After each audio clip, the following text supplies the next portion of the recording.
Welcome back to Havana Media. My name is Boniface Awino, and as usual, I'm going to be your host for today. Now, it's another very beautiful week that we are just remaining with around 21 days to the end of the year, jumping to 2025, but we thank God for this far. Just a reminder for those who are joining us for the first time, this is Havana Media, and as usual, I'm your host, Boniface Awino. I've been privileged once again to have a guest. He normally comes here, but not quite frequent because he's a busy person. I'll give him time to introduce himself before we jump back to our discussion. Prof, welcome. Thank you very much, my father Bon. How are you doing? I'm fine. Yes. How the weekend was? My weekend was fine.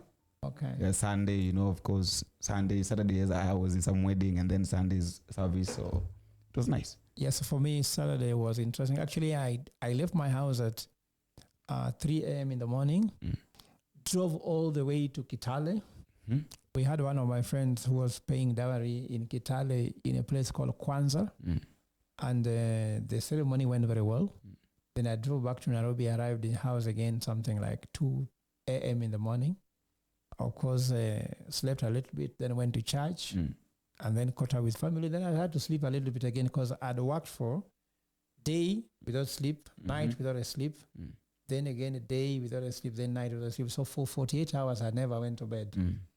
So that's why yesterday was more restful. Then we ended up the day with Arsenal growing against Fulham. So sorry for another day, but now we are ready for the real thing. We're ready for the real thing. Yes. So basically, we can say that from Monday to Friday is normally purely office work, and then Saturday is maybe you can do 1-2 if you're not going in the office. For community, yes. For community, yes. Community service. Because you also have to give it time for community also. Yeah. And then Sundays automatically give it to God. Give it to God. So you see, Monday to Friday. Yours. Mine. Yeah. Then Saturday is community. Community. Then Sunday, God. Then we start again. Interesting. Now, Prof, just want us to talk about something here. And I've been trying to look at it and realize that it's going to affect us Kenyans in a very big way. Yeah. The issue of Iebc. Yeah. It's barely, I think we can say that we're only remaining with two years to the election. Yes. And according to people, what I understand is that an Iebc body should be formed 3 years prior to elections so that they can prepare for all this. What is going on? Why is the government silent about this? Before you come back and break it into details, why is the government silent about it? People, the politicians are talking about it, church is talking about it, citizens are talking about it, but it's like the government is not even moving an inch about it. So first of all, remember that immediately President William Ruto took oath of office. He disbanded the Iebc. He used Parliament to disband the Iebc. He was controlling Parliament already by that time because the fact that Moses Wetangula was elected as Speaker means that he was Kenya Kwanza took control of Parliament in terms of numbers. So many independent candidates ran into Kenya Kwanza administration. Remember, before even he was sworn in, people like David Oching from Mugenya with the MDG party, different political party leaders were going to UDA and taking an oath and say they are joining Kenya Kwanza. So by the time the election in Parliament was taking place, of the Speaker of National Assembly, Moses Wetangula, and even the Senate, already he had gotten the majority needed in Parliament, and he began using it. That's why you saw there was these things about bills being passed in Parliament at supersonic speed. And now he has even more control of Parliament when Raila Odinga brought UDA, ODM into Parliament. So Parliament is almost 98% government. And you can even go by the number of votes that were received during the impeachment in the Senate. You can go with the number of votes which were received during the impeachment in the Parliament. So Parliament is 98% government because ODM for all means is a government. Of course, ODM is trying to look like amphibian. No, amphibian the behavior. Amphibian that thinks that is an animal at the same time is a bird. It's a bird, yeah. So is ODM a bird or is an animal? So we just call them amphibian. But if you look at the heart of it, Buddy was the chairman of ODM, is in government. Opio and I was minority leader, is in government. Yeah. So when the minority leader joins government, minority leader should be the opposition leader. Did you still think there's opposition? So the other people have been put there just by names. Because do you want to tell me that Junet is the minority leader? It's not. I'm just saying any other person, can they command any other ODM MPs to do what they want when the party leader is in ODM, is in UDA? When the big shots within ODM, all of them join. Remember, ODM also lost the deputy party leader to leaders, party leaders. Yes, party leaders. The party leaders himself was lost because of the AUC. Secondly, deputy party leader, the two of them, Joho and Oparanya. So when you have deputy party leader, your party leader, minority leader, chairman joins another party, how strong is the other party? So technically, the party is now, the parliament is controlled 98%. And 98% control means full control. Yeah. Because what is happening is that whatever they want to do in parliament, there'll be a phone call between the two leaders. And then parliament will do what they want. Impeachment of Gachagua happened, isn't it? Now there are so many other things they want to pass there. So let me go to the root of the matter. Yeah. Now, is the government quiet about IEBC? No, they're not quiet. Are they saying what they should say? No. Because it's clear when the IEBC select panel should be selected by the constitution. So their quietness is neither here nor there. They are trying to play games and put a smoke screen for Kenyans not to see the reality. Like you see, Gen Z also spoke about it. Yeah. We went to the street, we spoke about it and said that pass the IEBC laws immediately. Yeah. And then appoint the select panel. Let the select panel also appoint the commissioners and let them begin work. Remember that we don't have the select panel now, neither do we have the commissioners. And then there are some things that when you want to do them, the president pretends that IEBC is functioning. Like, for example, when they wanted the IEBC to participate in confirming the impeachment of Gachagua. And the nomination, IEBC was working. Myself, I went to IEBC to take signatures collected. And they told me they cannot receive signatures because there's no commissioners. Yet the budget going to IEBC remains the same. There's office running. It's a going concern. IEBC has not been disbanded. What has been disbanded are the commissioners. So when I hear the people saying IEBC has been disbanded, wait a minute. Do they receive money from the taxpayer? Yes. How can a disbanded entity receive money? How are you capable to receive money? So if you have a department within Havana Media and you kill the department, how are they still receiving money? So according to me, if you cut one side of your hand, isn't it? Can blood flow through it? It can't. So what we are seeing here is that the IEBC is not disbanded. What's happening is that IEBC has been destabilized. They have been destabilized, not disbanded, because the select panel is not there, the commission is not there, but the secretariat is there. So they should do their work. But now what is happening is that the president has, with his Kenya Kwanza advisors, decided by design not to allow IEBC to operate for now. Reasons known to themselves, but Kenyans can only guess that it has to do about election, it has to do about the impending threats by the different Kenyans, that they want to recall MPs. So many people want to amend the constitution. People want to go a lot to IEBC do things that the president and the Kenya Kwanza administration do not want to happen. So what the best strategy they are doing is to ensure there is no IEBC, even if it's hurting them. Now the thing is that we are going into a constitutional crisis because of that. But the other thing is that there's IEBC laws which were formed, which has paved the way for appointment of the commission, select panel. Now, the problem with this select panel is that, first of all, the IEBC laws were passed before ODM and UDA joined together. Yeah. Now, the current IEBC law, according to me, should technically be withdrawn. And we should just appoint these people depending on how it was before. Because if you look at it, I just give you a summary. IEBC select panel shall be appointed by 5 institutions. And this does not even comply to the former IPPG agreement. So the first is going to solve the political party liaison committee, which will appoint 3 people. The non-party, which actually is a party person because Misati owns a political party. I know that. And then minority, and then majority, that gives you 3. Then interreligious bodies do 2. If you add, that makes 5. Then you add to Iebc, 6. LSK, 7. Then parliament nominates 2, isn't it? Which gives you now a total of 9. Now here is where the problem is. The liaison committee, which has the non-party, minority, and majority, all this is ODM plus UDA. and they're the majority in parliament. So they have the three. ODM and UDA will agree on who gets part of it. So because they're talking about ODM and UDA going into election together. Together, yeah. So they will ensure that they can actually rig the election if they want, to the side of the MPs they want, MCs they want, senators they want, governors they want, even the president they want. Then parliament is also taking two. So if you talk about non-party, minority and majority, parliament is what? So this is a scam, because parliament is where? Because the political parties are in parliament in the name of MPs, isn't it? So the Moses Wetangula, who is the one to appoint, he's in the side of Kenya Kwanza, isn't it? He's in the side of UDA. So that means that ODM plus UDA together have 5 slots, clean slots. Already they are ahead. Yeah, so with them, and if there are 5 is already more than a half. More than a half. So they are controlling IEBC. They will appoint who is become the IEBC chair. Remember the previous election, how the chair was important. That the chair can declare that you are elected even if you are not elected, and no one can challenge him unless you go to court. Yeah. So this is where the problem is. Now, for me, that is a very big issue. And I think that one, for me, the current IBC laws were passed was trying to ensure there's a balance between the minority and majority. Now, minority is inside the government. And the majority is together.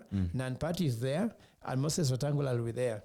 Now, let's assume you just managed to influence the religious leaders, isn't it? And bring the 2 into there, you have 7, isn't it? Yeah. Or you ignore religious leaders, just go to Iebc and LSK, influence them to be there. Because every Kenyan has a political stance. Even if you're in LSK, some of them are LSK as ODM, others are UDA. So already this for me is a problem.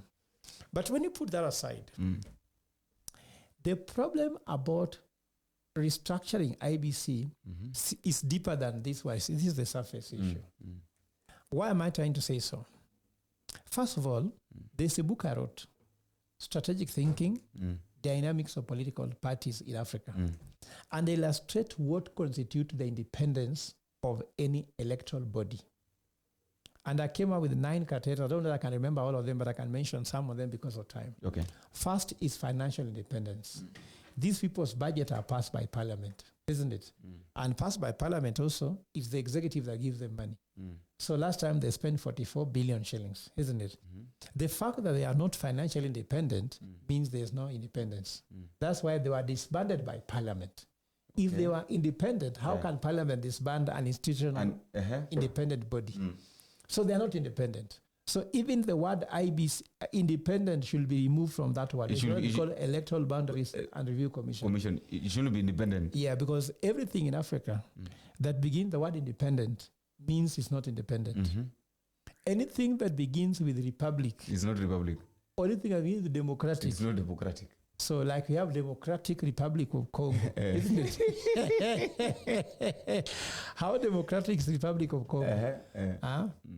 When you are called the Independent Boundary and Review Commission, and yet you can be taken out of office by the president. By the president. Isn't it?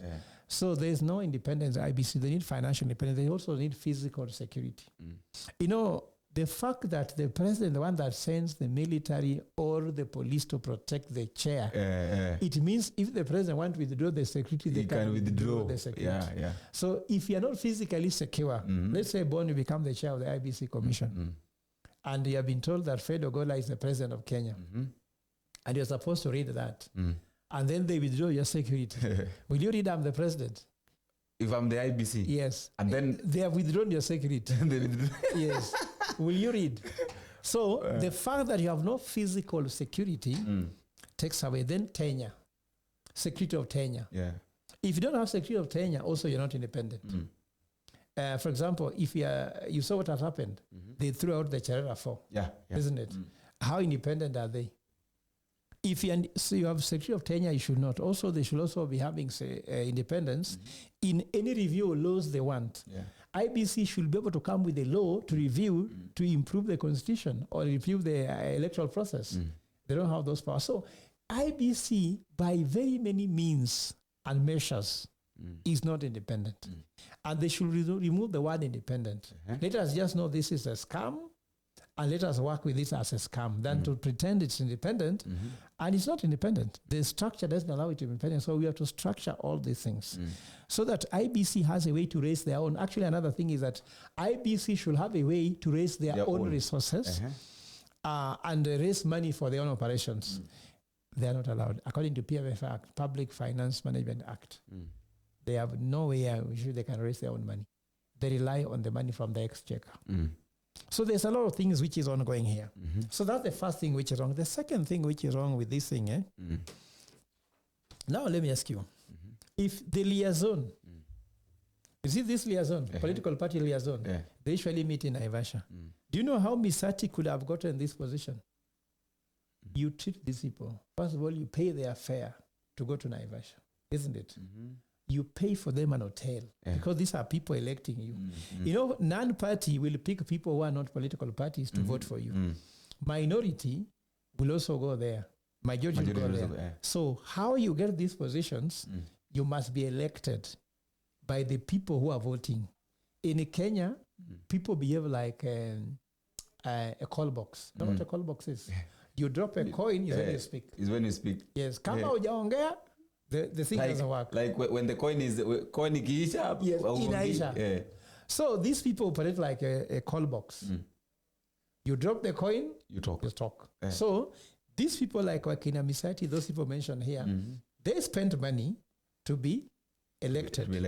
Isn't it? Now, parliament, you have to bribe parliamentarians plus Moses Wetangula to get these 2 slots. So the 3 plus 2 already are corrupted. Isn't it? Both the parliament and yes. are. So I don't know what happens at LSK, ISPAC, and religious. This one I can't comment because they're above my pay grade. But these ones, 5 will be corrupted. Now, why do they bribe so that they come to the select panel? Do you know why they bribe? No. Because when you are sitting in the select panel, now the people want to become commissioners must bribe you so that you appoint them. Yes. So that is you bribe to get. Yes. So these 9 people will be selecting the other 9 commissioners, isn't it? Now, if I paid to be appointed as a select panel, how am I going to allow you that for you come free? You are entitled. So these 9 people will have to receive money from the people who want to become commissioners. From the other 9. From the other 9. I don't know, there are 7. No. Yeah, 7. Yeah, there are 7. Yeah. So after the 7 have paid money to become commissioners, what's their revenue model? How do they make money themselves? Now, for you to be elected or to get a certificate or sometimes to be gazetted or something you are looking for political favor, you have to pay them. Did you not hear during the 2022 election that Tuju said that he was called by the commissioners to take some money? They can tell you, Bon, you're the president of Kenya. You've won. Now you have 10.9 million votes. But you see, we can't just give you because we can also manipulate and say it. Your opponent has also won. Also, we can say that you guys, there's no clear winner. There's a rerun. So if you want to be sworn in on this day in September, give us this amount of money. Yes. So people ask for crazy money. So the commissioners also have to receive money. You are a senator. You are running for Senate.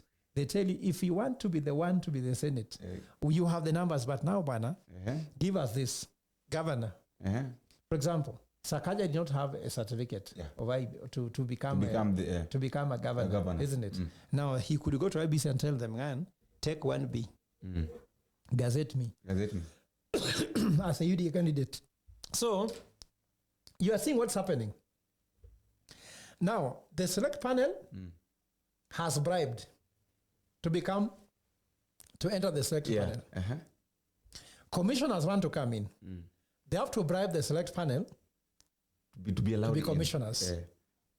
The commissioners are saying, Sisi tumelipa. Now you want to become an MP. How are you going to be an MP without paying? How are you going to be an MCA without paying? It's like you want to graduate without sitting for any. So the problem begins. That is how we cannot have an independent electoral commission because the structure is bribe. This is a call box. You put money, you are hard. You are hard. You don't put money, hauskiki. So with these ones, what reforms do you need? You need to have these electoral laws on. So this appointment also are structured in a way that somebody makes money. For example, do you think that you can be nominated on as a candidate for minority if ODM do not want? No, you can't. Can you become a candidate for majority if UDA do not want? Can't. And can you become non-party if UDA do not want? No. Can Parliament nominate the two people without permission from William Ruto? Nothing. So where is the independence here? The people selecting you, select panel is not independent. So if you become commissioner for Iebc already, you have no independence. You have no independence. And therefore, you'll act according to what somebody wants. Simple say. Now, from there, the Iebc commissioners will appoint the returning officers from each and every sub-county. You get me? And the county returning officers, isn't it? So how do you get those positions for free? Yet the commissioners had to pay. Are you getting my point? Okay, I'm getting. This is how we have structural corruption and structural non-independence of IEBC. Corruption is working in chain. And that's why until we have a head of state who knows what he wants and rectify all these institutions, nothing will happen. Election will become very expensive. You are running for election, isn't it? You are busy selling your manifesto, isn't it? You are busy looking for how your votes can be stolen and securing your votes, isn't it? And also you are looking for how you can get the ODM ticket or the UDA ticket. How can you win an election like that? You have to deal with the policemen. The brokers are too many. The brokers are from here to there. For example, if you're running for an MP, which constituency you come from? Let's say Ugunja. Ugunja. If you come from Ugunja, how do you get an ODM ticket if you don't talk to Opio Wandai? It's hard. It's hard. And I'm being told that those tickets are around 14 million. 14 million? Yes. Not I'm told. They are 14 million. I was running for ODM Yeah, actually, Irene Ugenya. I can tell you a story of a gentleman who talked to somebody very close to Raila Odinga in ODM. And he told him, bwana wacha mambo ya campaign sana. You just need to come to me. I take you to Raila Odinga and Ida. Then you get the ticket. The one is just take you there. Yes. Then he asked, so what will it take to take me there? And he was told the transport is, he said that he doesn't have money. He said that he had 6 million shillings. He can go. He told that is not enough for transport. 6 million is not enough for transport. It's not enough. So he was told that what you need to, he said that give me time. There's a house I want to sell, isn't it? And that house is 8 million. So if I sell that house for 8 million, I add to the 6 million. It will be 14. It will be 14. Civil. So the guy said, that's okay. So the guy went and sold the house. He got the money. Then he went to his agent who was going to take him to the place where he needed to get the ticket. But after selling the house, he took 10. So after giving the man 10, they talked. But no, the guy had known that 14 was coming. The guy was selling a house. He had 6 million he had calculated, cash and 8 to sell a house. So after they had talked and taken tea, he was asking, but you have to sell the house and bring, where is the 4? Where is the 4? So when eventually he bring the 4, he didn't get the ticket. 14 million is gone like that? No, 10. Or 10? Yeah, because he didn't bring the 4. So you had to bring it complete? Yeah, because you had the 6 and you have to sell the house and bring 8. You don't eat anything from your house. You bring everything. Yes. Because that's what was agreed. So he didn't get the ticket. And by bringing this 14, he was sure that he was going to get a ticket? Now, that was the case. But of course, now what we know is that he didn't bring 4 and therefore he didn't get the ticket. Somebody must have taken 14. Somebody must have taken 14. So now, I'm talking about the structured corruption in the electoral process. Even the policemen guarding the polling station, if you're running for MP, if you are not with them, your opponent will do anything he wants. You get me? Even in that place where the IBC commissioner election is ongoing in a polling station, you are the one to feed your own agents. If your agents are hungry, the opponent will feed them. Yeah. And when the opponent feeds your agents, you are gone. I remember there was a time, I don't know which year was that. Was it 2017? Yeah. I was an agent of a certain MP. Yes. That man made us angry. Like, we suffered. Until the opponent came. But what you said is true. Until the opponent came and told us that, why are you so angry? Let me give you some 500 shillings, go and eat something and come back. And you know, when he came back, okay, of course you know what happened. Yeah. You know, you don't expect someone to guard your vote. You're putting that person angry, and then there's someone who can provide, and then that is how it works. It's a call box. Yeah, call box. That is how call it works. box. The word is a call box. Because if you're taking there to be two agents, somebody wants to go to the toilet.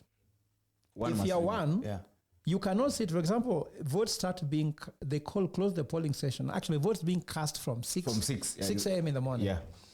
They close it at 5. At 5. You cannot go away that they are now closed because you have to go where the ballot boxes are, isn't it? Now, you have to go to a toilet between 6 and 6. And 6. Isn't it? Yeah. If you are one, if you go to the toilet, everything is happening. Or nothing is happening. Nothing is happening. No, everything happens, not nothing. No, okay, when you go, everything happens. Yeah. Remember Murphy's law. If anything can happen, it will. It will, yeah. So anything will happen when you go. When you go. Isn't it? Yeah. Now, you are in a primary school. There's no canteen. You are inside a room, can be class 8 classroom or class 7, whatever that is, isn't it? You have not eaten.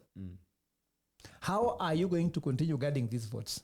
Then the counting goes throughout the night. You have not slept. Remember the night before, you are not sleeping because you are preparing. Because preparing, yeah. Isn't it? Yeah. You doze like this, ballot boxes have been stuffed. So most people normally, like for me, I would put 3 agents. And it's difficult for 3 people to fall asleep at the same time. Yeah. Isn't it? Not unless otherwise. Yes. Yeah. So these people must eat. Very well. And also, sometimes they are being called mtoto ni mgonjwa. So when your kid is sick, you have no money to send. You have to leave the place and go. So if you have money already, you are getting allowance, you have it, you are good. So it is the process that works against Kenyans. And these reforms you are being told passing IBC laws, the person who wants to rig the election passes the laws and signs them. Now, even how these laws were being discussed, they were discussed in Parliament. In Parliament, yeah. Is there any Kenyan who knows how they're being passed? Nobody knows. So according to me, the system has been corrupt. And it's a structural corruption. And not just that, only parliamentarians, also the Kenyan citizens, me and you. Remember, you are given money by the opponent. Yeah, I was given money by. If you are serious about an election process, you could have rejected the money from the opponent. In fact, it was like, go eat lunch, and I was angry. But that's I've told you. Once you accept money, you are obliged. If you saw one vote passing for that man who gave you lunch, would you complain? I'll tell you, Vaughn, I'm a governance expert. This system doesn't work. Let's compare to that of the US. Look at how that thing is serious. The Electoral Commission has food. First of all, there's nothing like Iebc. What's happening? Every county does the county election. So in US, instead of counting about every state. Every state, yeah. So every state will do the election for that state. And that, theirs is, but remember last time when there was this thing whereby they declared an election results between Trump and Joe Biden. There are some states who came with the rule because there was what you call the queued, the one where you queue and you poll. And there's one we talk about mail ballot. So there are some states said, the mail ballot will be counted at last. You understand? That's why the results came much late. By that time, Trump was ahead. Then Joe Biden overtook because most of the votes from the Democrats were from the mail ballots, isn't it? Now, other states, as they were now polling, they are counting the mail ballots. So as soon as they cleared with the one which were people were queuing to vote, they just tallied the ones which were mail ballots, already results are there, and their votes came earlier. Can you imagine that's a system whereby independently some states had their own ways to do it, and they're allowed to do it? What was important was to ensure transparency. And the officers, you know that thing where you put and the thing is passing through a machine? That machine was efficiently counting and giving results. Those guys look fed. They were eaten, they had food. You see some with the thermos. The electoral commission within every state offered food, even transport. They knew how many people needed to be in the room, who needed to go out of there. They had drivers who could transport everything needed. For us here, ballot boxes reach in Kisumu, and you don't know how they reach Ugenya. So they're looking for volunteers. No, sometimes these people have eaten money. In terms of transporting ballot papers using the legitimate IBC vehicles, you volunteer, let me help you guys. Like I helped to transport some ballot papers from Kisumu to Siaya in my car. So the commissioner was sitting in my car. What if I tried to drive them to Uganda? And you know, I had a Land Rover Discovery 4. It means there's no election. The disco, you know, you can do 200 kilometers per hour. Wow. Very good on that road. Then I enter Kampala. How will the votes happen? Have you seen people volunteering to support the electoral commissioners and officials? Yet we spend 44 billion shillings on IBC. Where do they take money? So the system is corrupt. Now let me go to the last part, then we can close. The second thing which I'm very concerned about is the very fact that IBC being away is affecting so many. Like now you see there are 10 wards who have no MCS. We have 5 constituencies without MPs. So the impact is serious because Waswahili wanasema asiyekwepo na lake alipo. So in all decisions made since those MPs were lost, if you are from that constituency, you don't know what your member of parliament was saying according to the IBC. The select panel that passed, your member did not participate. Finance bill, the budget. So if your county needs your county or constituency needs some budget to be passed, your MP is not there, he's dead, isn't it? Or he lost an election, so he cannot represent you, even your MCA. County assembly MCAs, you're not there. Money that should go to your ward, for example, to build a market, or maybe to support these young people who want jobs, not there. Even kazi ya vijana, hakuna. You cannot mobilize anything. So it's a serious issue that these people are not present because they are also doing oversight. On the Adani, your member of parliament was entirely missing. Impeachment of Gachagua, entirely missing. Participation, member of parliament, entirely missing. Now managing the CDF and all those things, who is taking the money from CDF? Because the money should go to the MPs. So you are, of course, there's a CDF board and the rest, but this is a way on which these monies are being stolen. Because those CDF goes to construct roads. So maybe the people who are stopping IBC from being in place to make the MPs come to place, the only thing they are doing is that now that money for constructing roads for those 10 constituencies, they are benefiting directly. So this system is corrupt. That's why I'm warning Kenyans. And I can tell you, Kenyans, I'm urging you, 2027, don't disappoint me. Look for integrity first. But unfortunately, I can tell you the truth. To win an election, first of all, they look for your commercial viability. If you become governor, can we be richer or poorer? Yeah, poorer. And this is not by the citizens. These are for the city fathers. Like here, there are some people who make a lot of money on garbage, on whatever. Yeah. If they see your governorship will make them poor, you cannot win an election. You cannot. They'll fight against. The second thing, they talk about the so-called geopolitics. Geopolitics, which party do you have? Kenyans, don't listen that you must be in ODM or UDA. Even if Fred Ogola has a party that you have never had before, and the party has integrity, take that person. Take the party. Don't go and vote for parties which have been there who knows how to steal the system. They're the ones even appointing for you the select panel. They have eaten a bribe. They have been bribed to give you a select panel. Then again, you'll give them more numbers so that they are called minority and majority. Let's kill that nonsense. Let's vote those people out. For me, I'm trying to say, all these people, let's put them in one basket and send them home. Drain the swamp. Understand? Commercial viability. Then we talk about the geopolitics, isn't it? Is when they talk about the issue of tribal arithmetic. Then lastly, ethics. Can you imagine if the biggest problem in Kenya is mainly accountability leadership and integrity. Yet it is the last criteria determine leaders that rule us. Where are we going? Where are we going? Nowhere. You get me? Yeah. Obama's rise to power was not because of Obama's rise to power was about leadership, integrity, and ethics. That's what he told. But in Kenya, we start by saying commercial viability. Secondly, which party do you belong? Party? Geopolitics. Kama uko na party ya baba, uko sawa. Sivyo. Of course, there are some areas where Baba has been disappointed, but by and large, isn't it? If you're in party of William Ruto in the areas, you win. Look at how many people who are very good leaders in Mount Kenya who went with UDA who went with Jubilee and lost. So ilikuwa inachomeka bet ilikuwa inachomeka huko Mount Kenya mbaya. Ukibet na party ambayo sio UDA inachomeka. So this is a problem. Now, I talked to a very serious politician, not a serious politician, but the people who are always behind the people who make money. Because if you want to become a governor, kuna kwanga na somebody behind you who benefits commercially big time, and therefore they finance your election if you want to win. So I talked to somebody who is a rich fellow. He lives in Kiambu Road. He owns a house which is around 220 million shillings. 220 million shillings on Kiambu Road.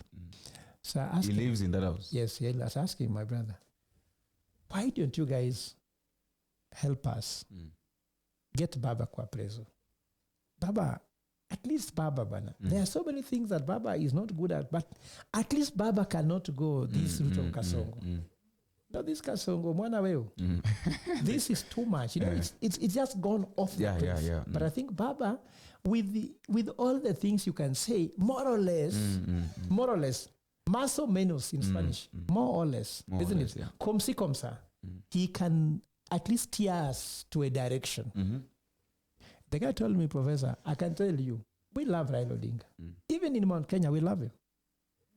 But you see, we are not looking at that.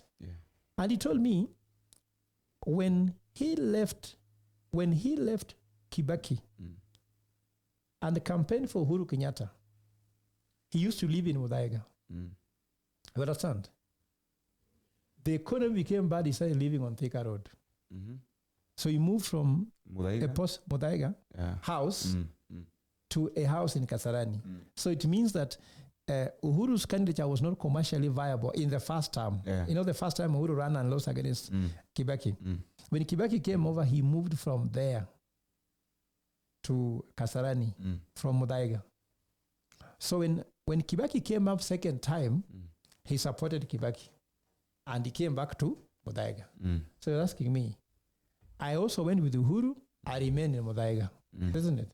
Now, if I go with Raila, I will move from Muthaiga to Kasarani. If you are me, whom will you support? So these guys look at very practical things. My kids used to go to Brook House when I was in Kibaki's government, Uhuru's government. With Raila's government, for sure, my kids will start going to Langata Primary School or Secondary School. And I'll move to a house in Kasarani. So these people look at it that way. While for us are sitting and saying, no, we want a leader who has integrity. So in the order of the pecking orders of the of what are the determining characteristic attributes of whom we elect, this time Kenyans should put integrity, leadership, and ethics, isn't it? Because the economy is the issue. The issue is not about anything else. The issue is about, and the economy is affected a lot by corruption and overborrowing, which is unnecessary. So do they want a leader who, first of all, takes the box of leadership, integrity, accountability, and ethics?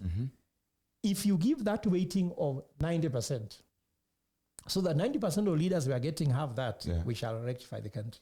But they start by commercial viability, geopolitics, tribal arithmetic, is when people want to know what you believe in. Before you open your mouth, can I be rich if you become a governor or president? Before you open your mouth and tell me about your manifesto, are you in the right political party? Before you open your mouth and tell me how good you are, which tribe is electable, and how will you work about an alliance of tribalism? Then thirdly, tell me whether you have integrity and tell me what you believe in. if you start by personal values, religious values, isn't it, of integrity, then we talk about now your commercial viability later. Okay. Then we shall win. But so long as you are putting the cart before the horse, it's unfortunate. You can come with the best IBC select panel. You can come with the best commissioners, but the system will not allow you to elect the right person. Because as I told you, it is not just peace, it's a systemic thing. And we have to change the story of stomach infrastructure. Because the person who sits in a polling station as a returning officer, who allows your vote to be rigged because your agent is hungry like you are, that person is a Kenyan. If the person says, no, even if he has no agents, we will start with it. Remember what Raila was told? That you told us you won the election. Why didn't you have agents in Mount Kenya? Then Raila asked them. So I lost the election because I didn't have agents. Do we have IBC commissioners, officials? Why did the IBC officials do their work to protect the vote, even if I didn't have agents? That question could not be answered. And it won't be answered because the same thing will happen. You are running for election, you're financing your election, you're doing manifesto, at the same time you have to protect your votes against people who say they are independent. If Iebc is independent, why do you need agents? Why do you need agents? Go to the US and ask whether they have agents in the polling station and the tallying centers. I think if they have, they don't have. But do you know how expensive it could be? Do you know how many tallying centers we have in the US? Very many. Now, in Kenya, we have 37,000 polling stations. That is Kenya. So if you want to run for president, minimum amount of money you need is 3 billion shillings to pay agents. 3 billion.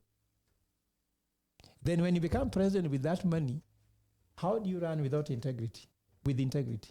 So according to me, we need even to change how much money is spent by candidates in political contest.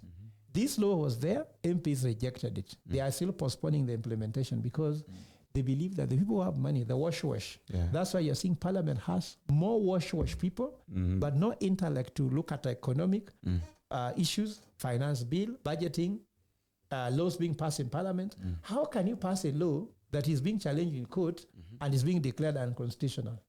How can you pass a finance bill that cannot pass the test of legal? How can you pass a finance bill or a budget which cannot comply to law? And you are members of Parliament being paid heavily with fantastic offices. Have you gone to member of Parliament office? Some of them actually go to office because some of them I help them like helping them with some work here and there. And some of them are just friends. I see them. They have offices with the secretary, research assistants.